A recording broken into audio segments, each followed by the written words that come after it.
Hey, it's Jason ODB, the Lincoln Addict. Thanks to everybody that has subscribed, commented, viewed. Hopefully you view them all the way through. I know I did a longer video the other day. Much appreciated. I did say that this year I'm going to kick off with a lot of content. I already dropped episode 20 last weekend of Lincoln Addict podcast. Check it out. Mark was an awesome guest. Also, this week, I think I dropped 3 videos. A lot of different content. You know, some of it's shorter, some of it's longer, going to the picnic last weekend, which was awesome. Bottom line is, please subscribe. Check out Lincoln Addict via I'd say most podcast apps.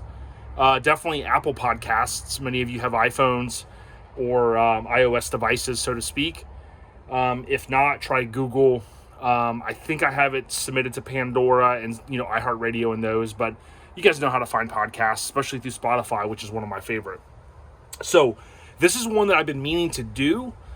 I think this will give you a little bit of perspective on something. So I just swung this thing around, okay? This thing has been sitting. My wife's like, when are you getting rid of this? I'm like, I'm not, okay?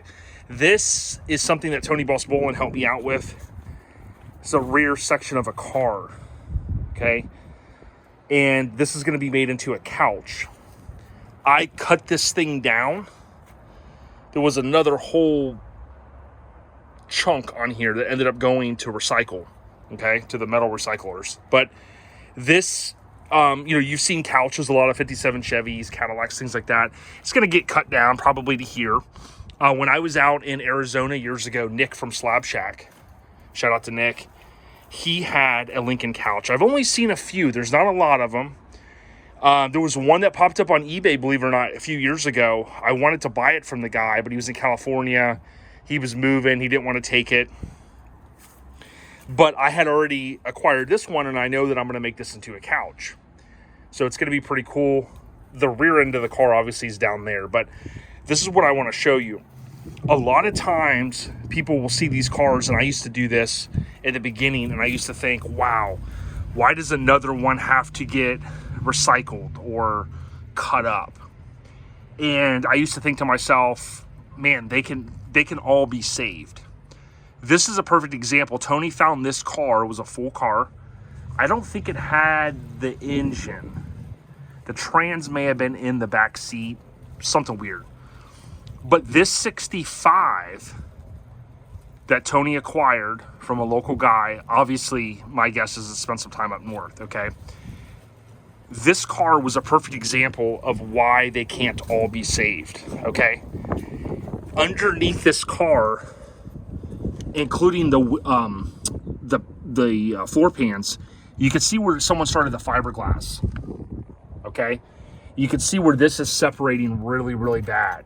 These cars that have spent a lot of time outside, maybe up north in the salt, I don't know anything about snow because look, it's January 8th, and this is what we're dealing with here, 77 in Florida. Vert weather, perfect. But I want to show you guys and ladies, look at that. These cars, just like any car from that era, if it's exposed enough to the elements, it's going to be thrashed. And as you know, okay, if you don't know, we're going to talk about this now. These are subframe cars, okay? They're unibodies, rather. Is the best way to think about it. The body is built along into the chassis subframe, however you want to spin it, right? What's, I think, important to note here, when I cut this thing was pretty tough to cut through. I remember the day I did it, I didn't have a camera set up. It took me a little while. This is some pretty thick metal, and I was using a basic Sawzall with some good blades I had to buy, okay? What I always thought was ironic was this unibody subframe, if you look at it, this thing is stout, but it's also not really as rusted as the other sections of the car. And what my guess is they use different metal from here to here, okay? And, obviously I'm not a metal expert, but, we all know that, You know, there's certain metals that, especially that they use in cars, that, you know, is going to be like a little bit maybe higher end stuff, and this isn't going to rust at all. Obviously, you see a little bit of surface rust here, but you can clearly see the differentiation between this and this, okay? But the bottom line is, these cars get to a point that are way beyond repair. Lincoln Land has dealt with this, and obviously they get a car in, and that's a huge dilemma. It's like, do we cut it up? Do we make it a parts car? You know, if a guy needs a quarter panel, and that quarter panel is, you know, $1,500, $2,000, whatever. Oftentimes, it's a dilemma of said parts company, probably even Mario out west. Do we cut this car up or whatever? Okay, this car, I can tell you, the floor pans, they were horrible. I mean, this car was crap. And we have some cool photos. I'll have to try to dig them up to see if I can dump them in this video. But the day that we kind of really took it apart and Tony used a forklift, similar to what Jeff at DVS Customs did one time with one of his, you know, it's always fun to kind of get in and start, you know, picking off, you know, what you need from these cars. But, you know, clearly you can see if someone were to acquire this car for a couple grand, this would be a particular car that you could go to Roadster Shop and basically buy a chassis and do a body swap onto it and cut everything out, okay? That is not going to be cheap, okay? I know someone that's actually doing that right now. I'm not a personal friend of him, but I know of the car. And, you know, you're going to get into, like, easily six figures, you know, 100, 200 grand doing, you know, a full build. Is it cool? Absolutely. Is a car like this probably the best, you know, if everything else is good, body's good? Yeah, absolutely. I mean, you could do that with this, but that's not the point of this video. The point of the video is I want to show people what the inside of this car looks like, you know, underneath it, and give you a little bit different perspective, okay? This is the quarter panel, obviously. You know, the gas filter's here. I took that off. You can kind of see in there. I know it's kind of bright on this side. You can see how crusty all that is, okay? Gives you a perspective of, like, down here, for instance, in the wheel well. This is your trim, your stainless. Of course, that's a good piece. But, like, look at this. It's just literally pretty bad, okay? So this would be in the trunk. You know, obviously, you go to buy a car, you know, everybody wants to kind of pull that little interior thing away, and they want to, you know, you'll see Richard Rawlings and all the car guys, you know, get in here, because what they want to know is all this Bondo. You know, oftentimes back in the day, if this got hit or this was rusty or whatever, you know, you're going to have a shoddy shop, you know, come in here and just mud all this up with body filler.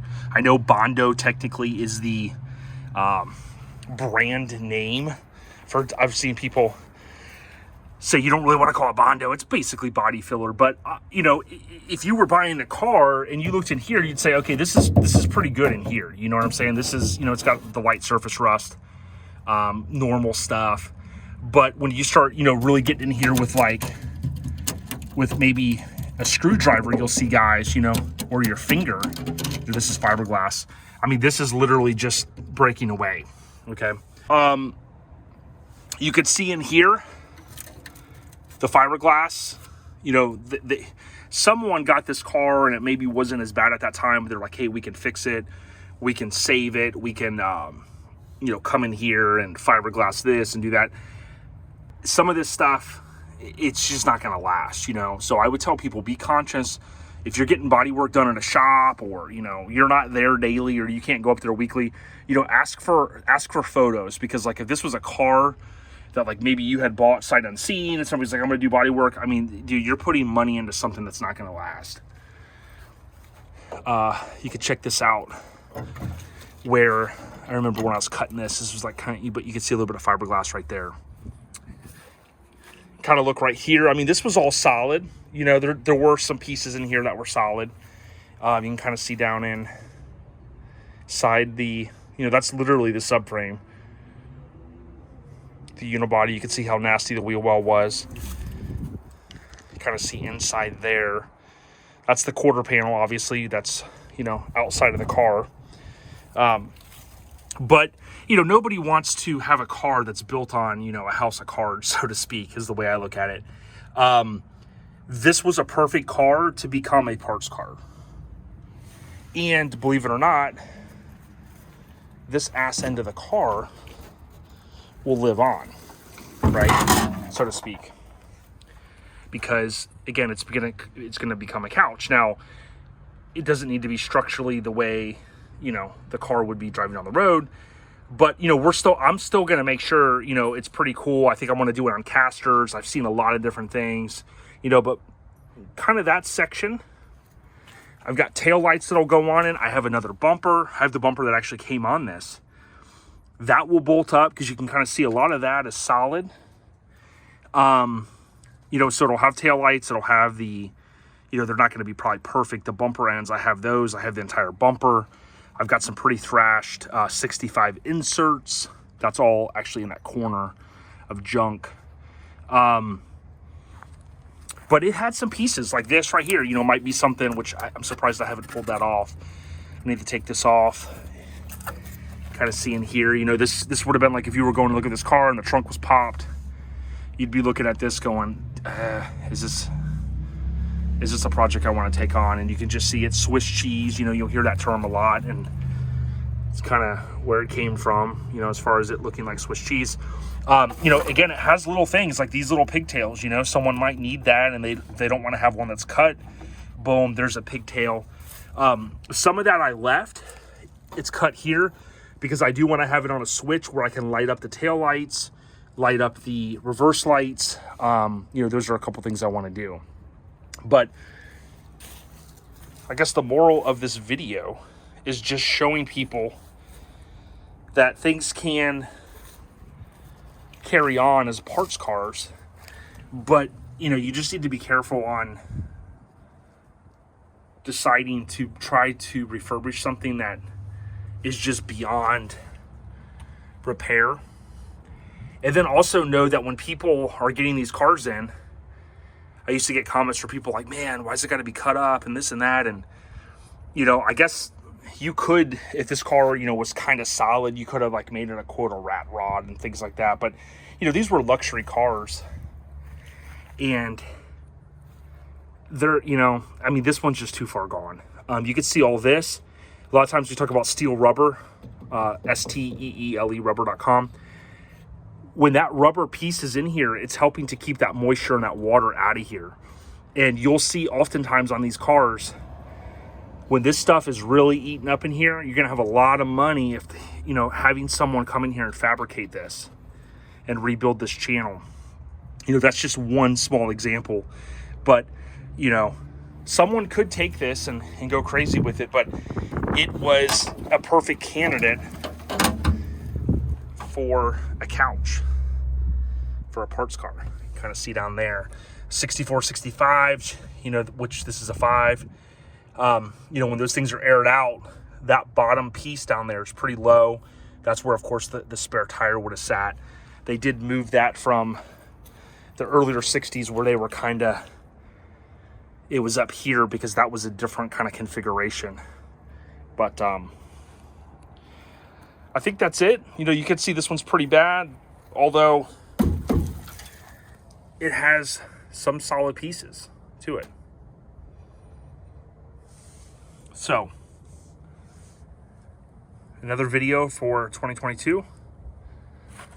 And appreciate everyone listening to Lincoln Addict Podcast and liking, commenting, sharing. Even if it's a thumbs up, you know, comment, all those comments help. And I just want to say thanks again. More stuff coming. Hopefully, this is kind of on the to-do list this year. I'd like to get it done. Kind of waiting on a couple people to see if they can do it, you know, based upon their schedule. But then I don't want it to snowball and get too crazy. I've got some ideas for some of the other spare 65 or 64 parts I have to incorporate into this thing. But I think it'll be pretty cool. Nice bench to sit in, hopefully some casters to walk around or, you know, easily move it around. And maybe a little radio tied into it somehow. Again, I got a few ideas, so we'll see. Take care, everyone. Peace. Will be Motordom's symbol of quality, an automobile and a tradition.